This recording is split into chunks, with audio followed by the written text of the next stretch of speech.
Live and five. Actually, it was already live. We have a new lady down there. So? Said she sewed at factories for 17 years. That's a lot of factory work.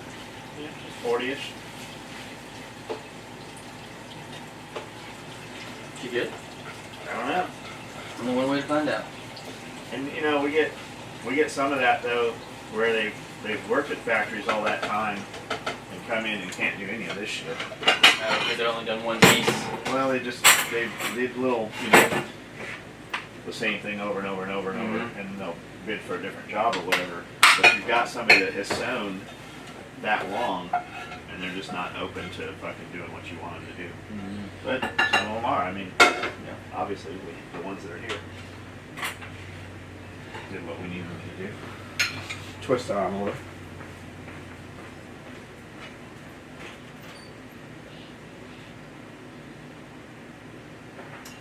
What's that? What you want?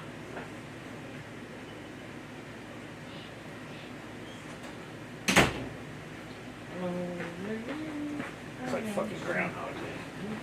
What's that? Just have them certain people from the door closes. You look out there. Who was that? You already know who it was going to be. Oh. What they want. The same thing they wanted the last 20 times they asked you the same thing. Didn't change. Same thing. What did you do this weekend? Not really shit. Got the yard mowed. We did. That was about the most productive thing. We went to the Derby. That was pretty cool. Yeah, we went to Jackson's shop. It was uneventful.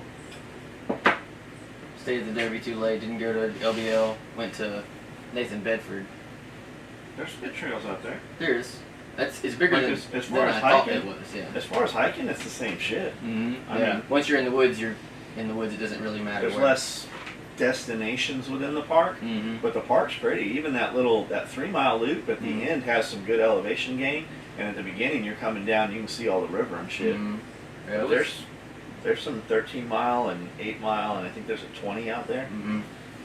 Yeah, I ended up getting I ate that stupid cup shake the night before and had pizza earlier that day, and so it all snowballed on me the next morning. So I was pretty much fine with it most of that day. We didn't hike, but we did go in the shop. I was more actually impressed with all the museum that's up top. The little one, yeah. Yeah, like they still have turtles in there. Turtles and snakes and stuff, but just the riverboat that they have in there that has the thing that I thought they were old hooks that were like retired, and it was the drags they used to collect all the mussels. That's how they got all their freshwater pearls. They look like little treble hooks, but they're blunt on the end.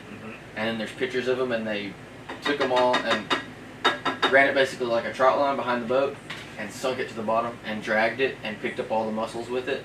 And then when they would reel it in, I guess the mussels bite down on it or hooks them somehow because it's not sharp. Anyway, they got them up there, and they had the blanks where it was like a mussel shell that they cleaned out, and there were holes, looked like little holes built in it, and it was for the buttons on the uniforms. And I just didn't know. I remember them saying Camden was big for freshwater pearls. I didn't know it was that big a deal. Yeah, it's the yeah. Mecca for it. The Mecca.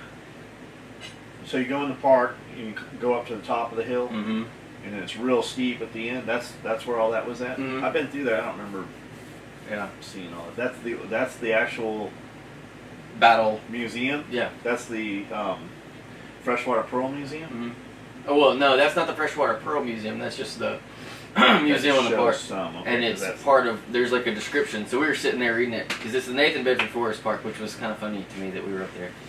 And we're standing there at the monument, and Mallory goes, "It's pretty crazy that we're standing here and we read the battle, what actually happened and why they were up on that hill, and it basically saved them, and it's why they won that little battle or whatever." And I was like, what's even funnier? And she was like, "What?" And I was like, she was like, "I just never imagined, that people be standing right where they were, but they never thought about that." I said, "I bet they never thought there'd be an interracial couple standing on Nathan Bedford's monument."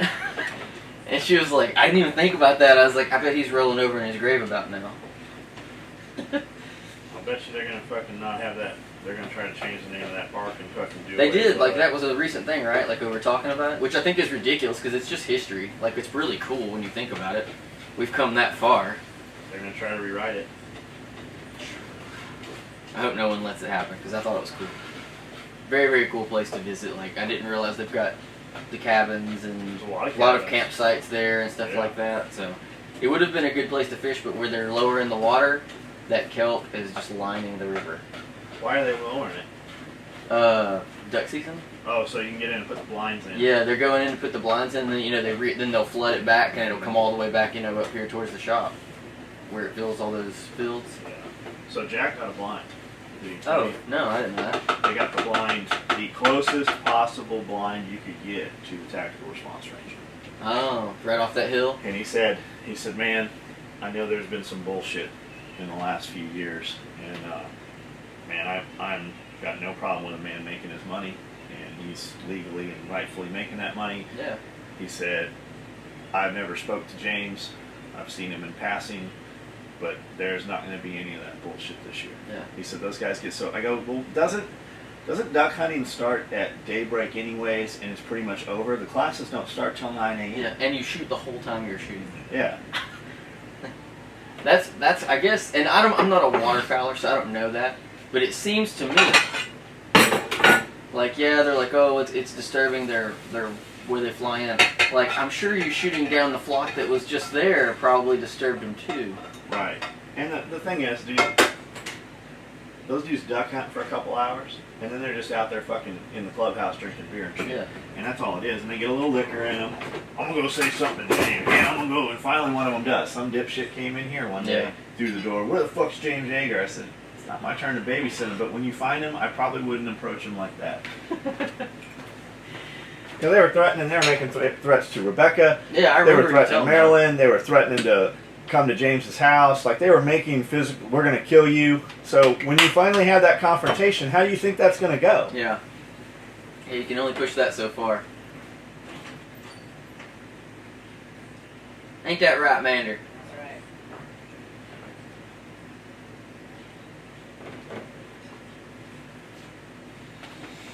That's right. You enjoying your eggs?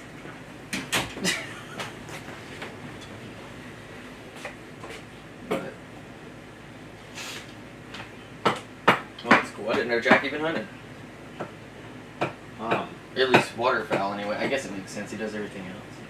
He didn't hunt. I think he said he used to hunt a lot, and he was real close with his uncle who hunted, and I believe his uncle had passed away. So Jack hasn't hunted in 4 or 5 years, I think he said. Kind of let it go for a bit. But they went down there, and they got their blind. They're gonna go do some hunting, and then we met Jack's other uncle, that dude we were talking to about the 338. Oh, yeah, yeah. 300. He lives over there by them somewhere. Mm-hmm. And Up towards Paris a little bit. Forrest one in a row. I like that dude. Mm-hmm. All of them, that whole bunch, man. Honestly, that's a good group of dudes. I kind of felt bad about Wes's car, man.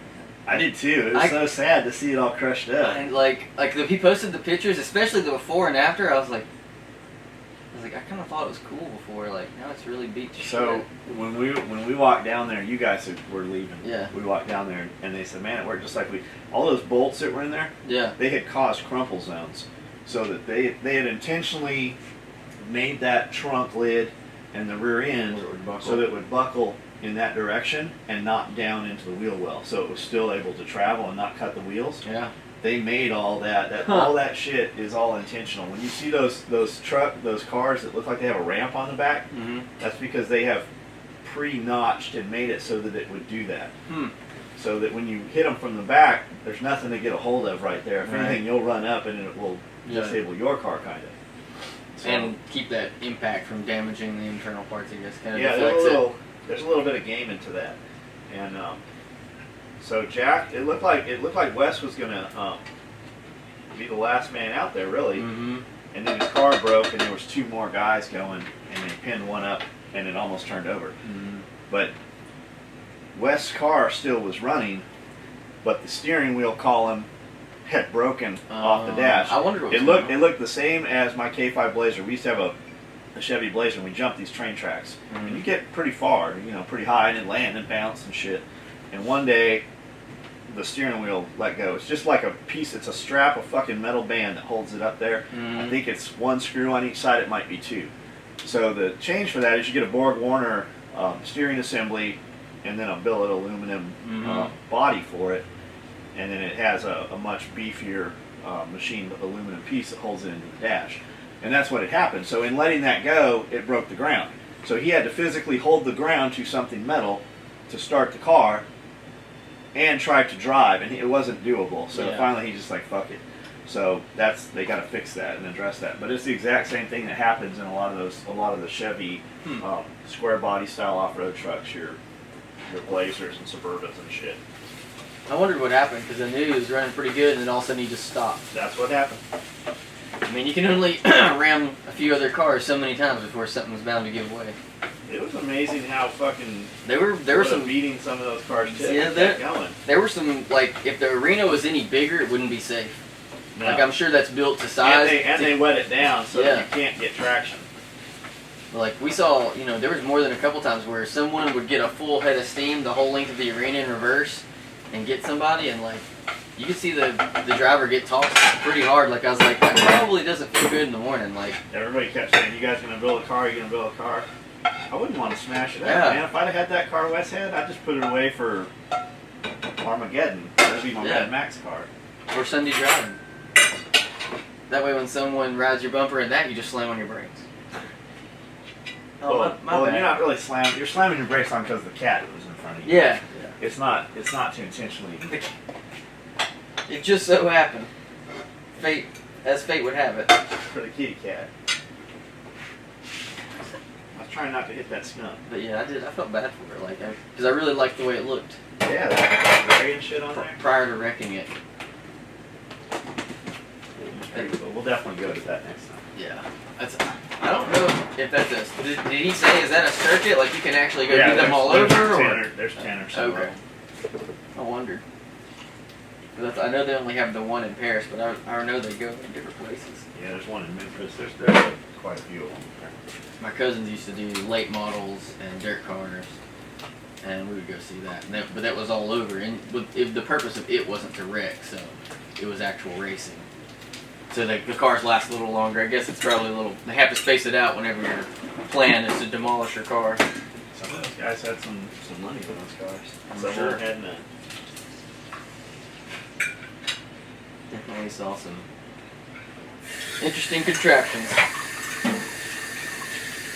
Yeah, it would be cool to get out there with a giant SUV.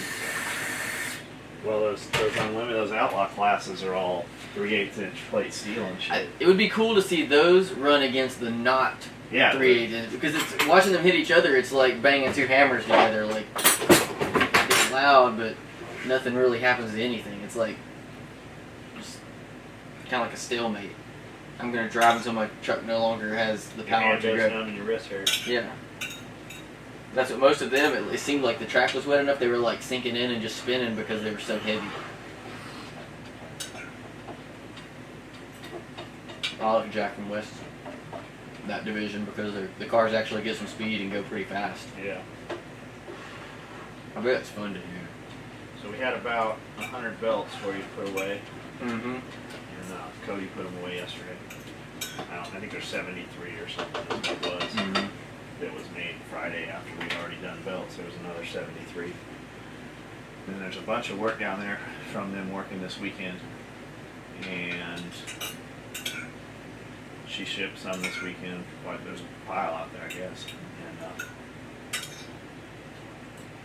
get through that. I don't know if I'll stack of belt only orders. Good. Mm-hmm. I can bring them Friday. We're running around. I forgot. So all that's left is a belt to finish the order. So we'll expedite that shit. Mm-hmm. I got another pile over there. I got to cut this afternoon too. This weekend.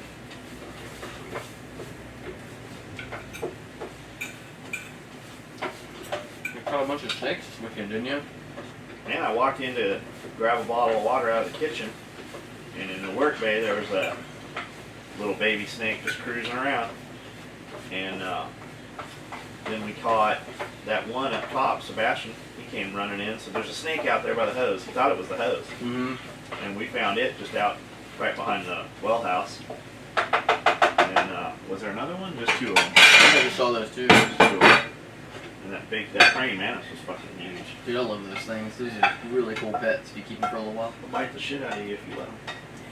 Yeah, They won't eat much though. No, but they can bite you pretty Yeah. I saw, we went to Ferris Landing yesterday evening, fished for a while. And I don't know if it's like the time of year or what, so we come off one little rock area kind of close to like where the marina's at. And I was like, oh, look at all those turtles. Oh, yeah. They weren't turtles. What were they? They were snakes. Oh, in the water? Yeah, they're they're Yeah. garter snakes. Yeah, there are bunches of them. And you can get down. We used to have them in ponds in San Diego. We'd get out in the pond about this deep, just kind of sit there at about, chin level in the water. Mm-hmm. And they'll pop up, and you just come underneath them. And I have pictures somewhere of me and Cody out there catching these things, and I had 15, 20 of them. They stink. And they musk, and they're very, very mildly venomous too. Yeah.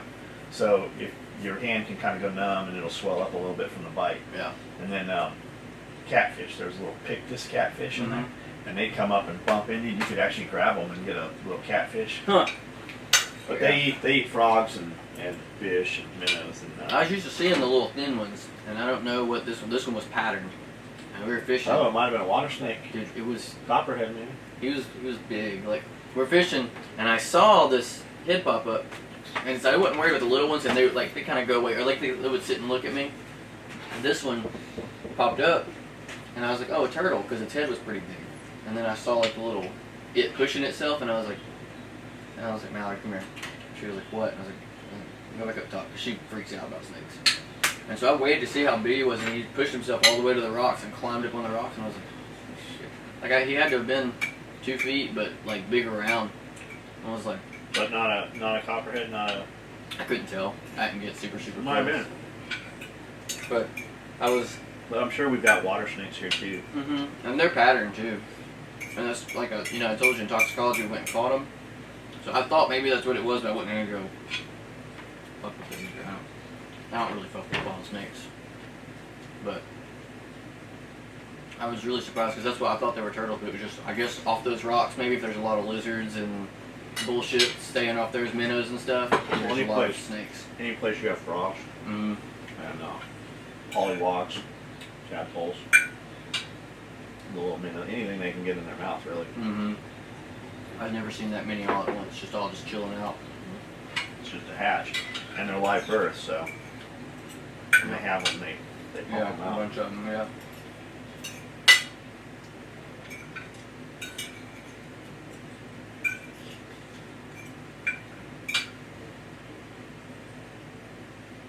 Oh, first was like, are you eating this plain? They are plain. You put a little soy on them.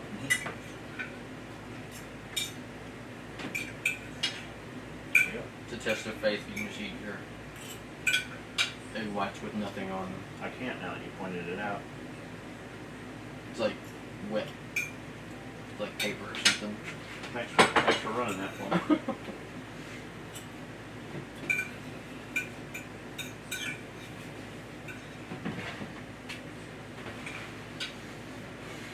Have you seen your Swinney nutrition orders yet? She just printed them out. Are there a bunch of them? I didn't look. How many were there? A bunch, Amanda? There's a good amount. Good amount. I know it was the center stack of what she gave me, and it looked like there was a few in there. I'm guessing that was for the new stuff that came in. I'm guessing it. We're probably out of it. I gotta look at inventory online, but we got more coming Tuesday. Mm-hmm. Tomorrow. On the morrow.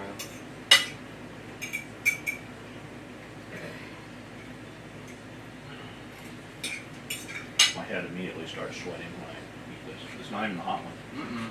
I think it's the... Like, I can smell it. I think it's just the vinegar. Like, I eat a lot of vinegar stuff. like those aren't hot to me, but the taste of the vinegar is strong. It's strong with this one. What I got? I was fine, then you pointed out that I I was know. eating plain eggs and you fucked it It's up. my fault. You fucking ruined it for me. Your brain was like, wait a minute, these are plain. What the hell are we doing? So we went and box bladed the upper field. And that works pretty well. Like it took some doing. Mm-hmm. Like I'm sure it's wreaking havoc on the tractor. I'm sure we really need a dozer to move that much dirt because it kind of dipped down. But we just kept dragging the box blade over, dumping it, and it kind of, so it's pretty level now.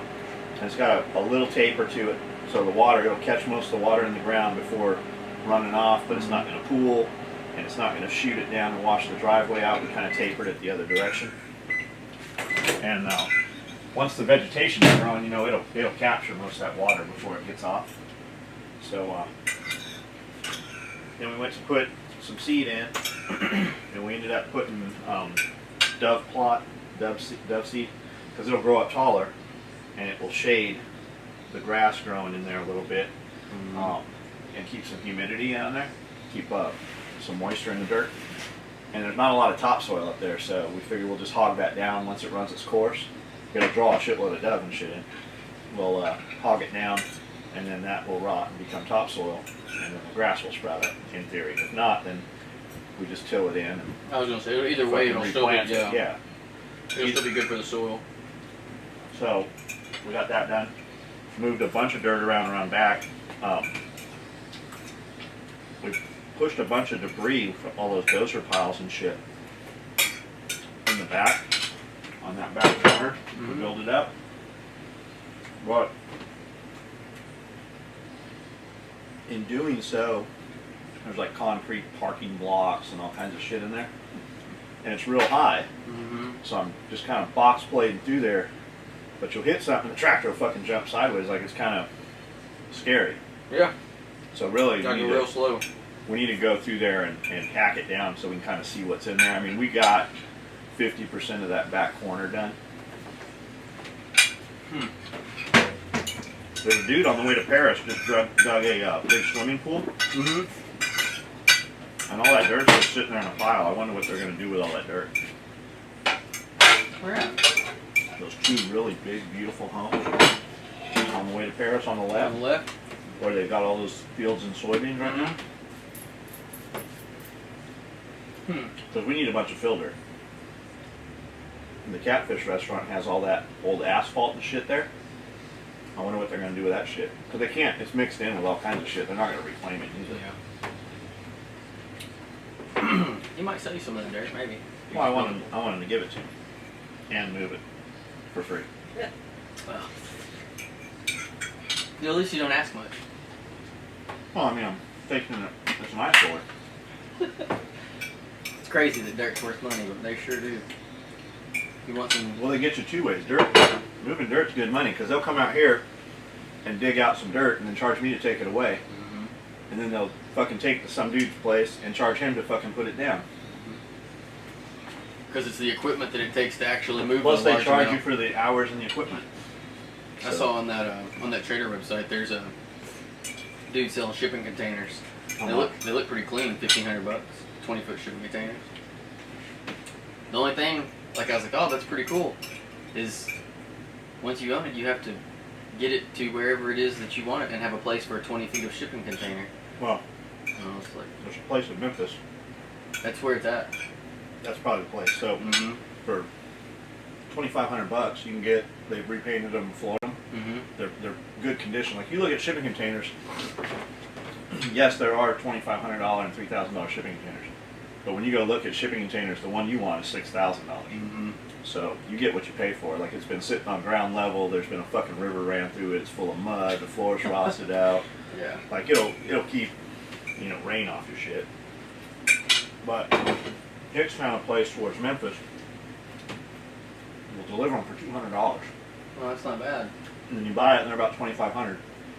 So not bad. Yeah, I mean, you can put a lot of stuff in a shipping container, especially if you take the time to actually build it out and put walls or whatever in it, whatever you're wanting to do with it. That's what, when I saw it, I was like, and like they had pictures of the insides of the ones they were selling. I was like, wow, they all look like that. I want to take one and bury it into the hill for a storm shelter. They're pretty legit. be cool if you could, like if you had property that was enough, which, God, you're talking about a lot of dirt getting moved to actually bury one of those. But if you had like a door that went down and it was like a hallway for each one, but you had like 1, 2, 3, 4, 5, like had 5 of them like a bunker. Have doors and loops in the middle where you could go through them. The roof's not load bearing. Yeah. So if you're gonna cover it, you have to put some beaming in, and ideally pour a slab over it. Mm-hmm. And then you're dealing with it. You put a piece of metal in the ground, so the humidity is an issue. And So really, you need to dig out, 12 inches of bigger hole, rock it, and then put a sump pump or something down there. Mm-hmm. Like having a basement with those in there. And then you have the issue of what happens when that sump pump goes out.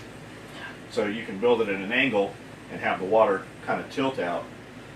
It's a big ordeal. There's a lot of shit you can do. It all sounds like a great idea until you find out all the other stuff you got to do. To do it right, when you really start looking at burying a shipping container, We just build a basement. you can do it out of concrete and just do it right the first time. Yeah. It's a very temporary thing. Yeah.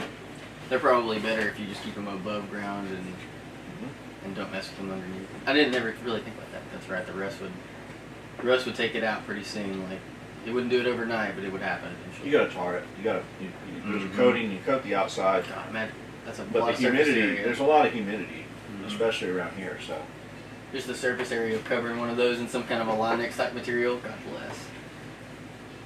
That'd be a ticket. I need you to Linex 20 feet of this. you could tar it, roof tar. Mm-hmm. Plus, you don't have weather or braiding on it and shit. Mhm. But ideally, you dig a hole bigger than your container, tar the container, gravel in between your dirt and your container, so all your humidity and moisture can go down, and then have it taper out or come into a catchment and then pump out. Mhm. There's a lot of shit online about it. It's very well thought out. It's been done. I mean, but you can stack them vertical, fucking as high as you want. Mhm. You can run them in a triangle, run 2 this way, put 1/3 that way, run them in a U shape, have a courtyard and a parking area, have a canopy over top, so it's kind of Yeah, a the houses garage. people build out of them and do stuff with them is really cool. I'm sure it's expensive, but it looks badass. Slab them down, put them to a slab. Take it to Kent, have him Cerakote it. I think I'd have Kent come to me for that job. Like, I need you to. Kent, I need you to come out here and build another. Yeah, Cerakote this giant trailer. All right, turn that off.